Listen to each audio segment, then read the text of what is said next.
Hey guys, this is Neeraj and watching क्यूट्रिक्स 2.0। स्वागत है आप सभी का आज की इस वीडियो में। बहुत दिनों बाद मैं एक इन्फॉर्मेटिव वीडियो बना रहा हूं क्योंकि आपकी क्लासेस में मैं इतना ज़्यादा बिजी था डीएलएड की क्लासेस में, और फिर आपके प्रैक्टिस सीरीज बनाने में, आपका टीचिंग का कंटेंट बनाने में, मॉक टेस्ट बनाने में इतना ज़्यादा व्यस्तता थी कि मैं आपके लिए इन्फॉर्मेटिव वीडियो नहीं बना पाया। वैसे भी मैं ये मानता हूँ कि एग्ज़ाम के लिए इन्फॉर्मेशन या मोटिवेशन जितना ज़रूरी है उससे ज़्यादा ही ज़रूरी है पढ़ाई करना। तो इसीलिए क्लासेस में बहुत ज़्यादा हम लोग इन्वॉल्व थे। करीब एक महीने बाद मेरी कोई ऐसी वीडियो आ रही है। तो जैसा कि थंबनेल में है कि एक महीना हमारे एग्जाम को बचा है। 30 नवंबर 2024 को उत्तराखंड डीएलएड की प्रवेश परीक्षा है। तो अब हमें क्या करना चाहिए?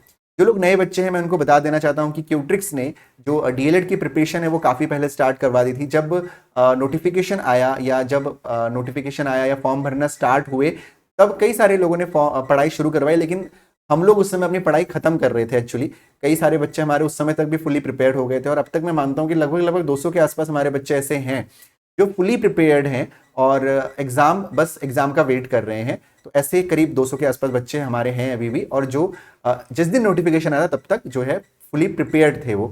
तो हम लोगों ने काफ़ी पहले पढ़ाई शुरू करा दी थी। और अभी जो आपका एक महीना बचा, इस समय आपको क्या करना चाहिए?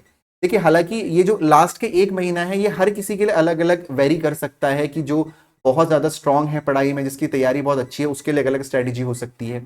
जो बहुत वीक है उसके लिए अलग अलग स्ट्रैटेजी हो सकती है। जो मॉडरेट लेवल जिसका है उसकी एक अलग स्ट्रैटेजी हो सकती है। लेकिन मैं तीनों को मिला के बताऊंगा। इससे पहले जब मैंने एक वीडियो बनाया था कि अपनी तैयारी को आप 100% सिलेक्शन कैसे करें डीएलएड में, तब जो मैंने बात बोली थी मैं अभी भी उसी बात पर अडिग हूं। किसी भी परीक्षा को क्वालिफाई करने के लिए आपको 3 स्टेप से होकर गुजरना होता है।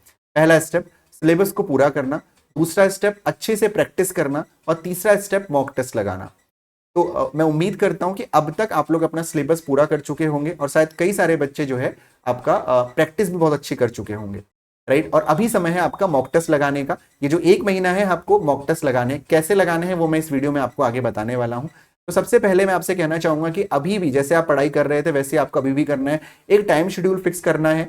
हर दिन 2 घंटे आपको एक सब्जेक्ट को देने हैं। 2 घंटे मैथ्स को, 2 घंटे रीजनिंग को, 2 घंटे टीचिंग एप्टीट्यूड को, और 2 घंटे जीके जीएस को। जो हमारे प्रैक्टिस सीरीज वाले बच्चे हैं, आप लोग जो है इन 2 घंटों में लास्ट के 15 मिनट प्रैक्टिस सीरीज को भी देना चाहिए आपको, जिससे कि आप जीके जीएस वहां से अच्छे से लर्न कर सकें, राइट। और इन दो घंटों के अलावा आप इन 2 घंटों में क्या करेंगे? इन 2 घंटों में आप प्रैक्टिस करेंगे। जो भी कंटेंट आपके पास है, आपके पास कोई पीडीएफ है, आपके पास कोई बुक है, तो आप सभी को क्या करेंगे? आप सभी को अच्छे से प्रैक्टिस करेंगे। इसके अलावा आपको अभी लगाना शुरू करना है मॉक टेस्ट। क्यूट्रिक्स ने भी अपने मॉक टेस्ट लॉन्च कर दिए हैं, रिलीज कर दिए हैं, जिनको आप क्यूट्रिक्स.इन पर या क्यूट्रिक्स लर्निंग ऐप, क्यूट्रिक्स एजुकेशन ऐप पे आपको इजीली वो अवेलेबल हो जाएंगे। हमारे जो मॉक टेस्ट हैं वो बिल्कुल डिफरेंट है, उसमें मैं बाद में आऊंगा। पहले हम बात कर लेते हैं कि आपको मॉक टेस्ट लगाना कैसे चाहिए। इस समय मॉक टेस्ट लगाना बहुत जरूरी है। मॉक टेस्ट एक ऐसा होना चाहिए जिसमें आपके सारे प्रीवियस ईयर भी हो, प्रीवियस ईयर से रिलेटेड क्वेश्चंस भी हो, और साथ ही आपका सारा का सारा सिलेबस भी उसमें टच हो रहा हो, राइट। तो मॉक टेस्ट लगाने का तरीका ये होना चाहिए कि हर तीसरे दिन आपको एक मॉक टेस्ट लगाना चाहिए।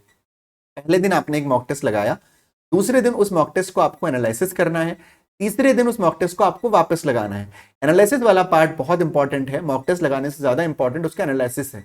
एनालिसिस में हमें ये देखना होता है कि कितने क्वेश्चन हमने गलत किए हैं, कितने क्वेश्चन जो हमने गलत किए हैं वो हमें क्यों नहीं आए, अगर नहीं आए तो उनको हम सीखें। क्या हमें वो क्वेश्चन सीखने चाहिए? क्या वो क्वेश्चन हमारे लिए बहुत टाइम टेकिंग तो नहीं है? क्योंकि कोई भी टॉपिक ऐसा हो सकता है जो शायद हमारे समझ में ना आ रहा हो।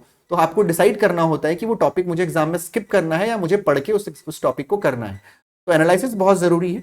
तो आपका पढ़ने का जो तरीका होगा ये होगा कि 2 घंटे प्लस 2 घंटे प्लस 2 घंटे प्लस 2 घंटे आपको चारे सब्जेक्ट को देने हैं, तो आपके हो गए 8 घंटे। उसके बाद आपको 2.5 घंटे मॉक टेस्ट के लिए डेली निकालने हैं। पहले दिन का जो 2.5 घंटा होगा उस दिन आपको मॉक टेस्ट लगाना है। मॉक टेस्ट लगा के छोड़ दीजिए। अगले दिन जो लगाया हुआ मॉक टेस्ट है उसको ओपन करिए। जो क्वेश्चन आपने स्किप किए हैं या जो क्वेश्चन आपने गलत किए हैं उनको एनालिसिस करिए, नोट करिए। अगर वो टॉपिक आपको नहीं आता तो उस टॉपिक को रिवाइज करिए। जो क्वेश्चन आपको नहीं आया उस क्वेश्चन का सोल्यूशन मॉक टेस्ट में अवेलेबल होगा, उसको देखिए कैसे करना है, राइट। और तीसरे दिन आपको उस मॉक टेस्ट को वापस दोबारा से लगाना है, और उसमें आपको तीसरे दिन आपको 100% स्कोर उसमें करना है। ऐसे आपको आइडिया आ जाएगा कि किस सब्जेक्ट में, किस टॉपिक में, किस चैप्टर में आपको दिक्कत है या किस टाइप के क्वेश्चन में आपको दिक्कत है। फिलहाल आपको एक दिन का, अगर आपके पास समय है तो आपको क्या करना चाहिए? 4 दूनी 8 घंटे प्लस 2 घंटे और आधा घंटा, यानी कि लगभग 10:30 से 11 घंटे आपको डेली पढ़ाई इस समय करनी चाहिए। ये मेरा अनुमान है। आपको ऐसा क्योंकि कई सारे बच्चे ऐसे प्रिपरेशन कर रहे हैं, तो अगर आपको उनको कंप्लीट करना है तो डेफिनेटली आपको इसी तरीके से पढ़ाई करनी चाहिए। दूसरी बात मैं यहाँ पे कहना चाहूंगा, क्यूट्रिक्स ने भी अपने मॉक टेस्ट रिलीज कर दिए हैं। आपको हम लोग हर तीसरे दिन एक नया मॉक टेस्ट दे रहे हैं और हमारे मॉक टेस्ट बहुत ज्यादा एडवांस मॉक टेस्ट हैं। हमने ऐसा नहीं कि कहीं से क्वेश्चन उठाया और उसमें डाल दिया, हमने एक एक चीज को एनालाइज किया है, हमने प्रीवियस ईयर पेपर को एनालाइज किया है और उसके अकॉर्डिंगली हमने अपने मॉक टेस्ट बनाए हैं। हमने इस बात का ध्यान रखा है कि सारे टॉपिक्स आपके उसमें कवर हो। उदाहरण के तौर पर जैसे मान लीजिए मैथ्स के जो क्वेश्चन है आपके 101 से स्टार्ट होते हैं, तो क्वेश्चन नंबर 101 में सेट 3, जैसे मान लीजिए सेट 3 है, तो सेट 3 के क्वेश्चन नंबर 101 में आपका प्रॉफिट लॉस का क्वेश्चन आना चाहिए, 102 में आपका प्रोबेबिलिटी का क्वेश्चन आना चाहिए, 103 में आपका टाइम एंड वर्क का क्वेश्चन आना चाहिए। ये सारे के सारे 15 सेट जो हमने बनाए हैं, कम से कम जो 15 सेट हमने बनाए हैं, उन सभी सेटों में हमने हर सब्जेक्ट में यानी 200 के 200 क्वेश्चन में पहले हमने रफ वर्क किया है। उसमें हमने लिखा है कि किस नंबर क्वेश्चन में हमें कौन सा क्वेश्चन, कौन से टॉपिक का क्वेश्चन डालना चाहिए, किस लेवल का क्वेश्चन डालना चाहिए, और वो प्रीवियस ईयर क्वेश्चन पेपर से मैच भी होना चाहिए। मैच होने का मतलब एकदम डिट्टो नहीं होना चाहिए, उससे रिलेट करता हुआ होना चाहिए, जिससे कि बहुत ज्यादा हाई लेवल भी ना हो और इजी लेवल भी ना हो। तो मॉक टेस्ट, हमेशा अच्छे मॉक टेस्ट को चूज करिए जो आपके पीवाईक्यू से रिलेट करता हो, आपके सारे टॉपिक कवर करता हो। क्यूट्रिक्स के मॉक टेस्ट आप ले सकते हैं और उसके लिए आप जा सकते हैं www.qtrix.in पर, या आप डाउनलोड कर सकते हैं क्यूट्रिक्स एजुकेशन ऐप। तो आपकी आने वाली 1 महीने की जो जर्नी है वो यही होनी चाहिए। पहले 2 घंटा आपको हर सब्जेक्ट को टाइम देना है और उसके अलावा 2.5 घंटा आपको रोज मॉक टेस्ट करना है। मॉक टेस्ट का तरीका, रोज मॉक टेस्ट बिल्कुल ना लगाएं, एक मॉक टेस्ट को आप 3 से 4 दिन दें। पहले दिन मॉक टेस्ट लगाएं, दूसरे दिन एनालिसिस करें, अगर एनालिसिस एक दिन में कंप्लीट नहीं हो पा रहा है तो तीसरे दिन भी एनालिसिस को दें और उन सारे क्वेश्चन जो आपके गलत और स्किप हुए हैं उनको करें, और चौथे दिन तीसरे दिन जो है आप उस मॉक टेस्ट को दोबारा लगाएं और चौथे दिन जाके फिर अगला मॉक टेस्ट दें, या चौथे दिन अगला मॉक टेस्ट दें। टाइम कंजम्पशन अपने हिसाब से करिए, लेकिन 2 घंटा जरूर हर सब्जेक्ट को दीजिए। अगर कोई बच्चा प्रैक्टिस सीरीज लेना चाहता है तो वो भी अभी ओपन है फिलहाल, इस महीने के एंड तक वो भी आप ले सकते हैं, लेकिन मॉक टेस्ट जरूर लें। एक आपके सिलेक्शन में मॉक टेस्ट आपकी बहुत मदद करेगा।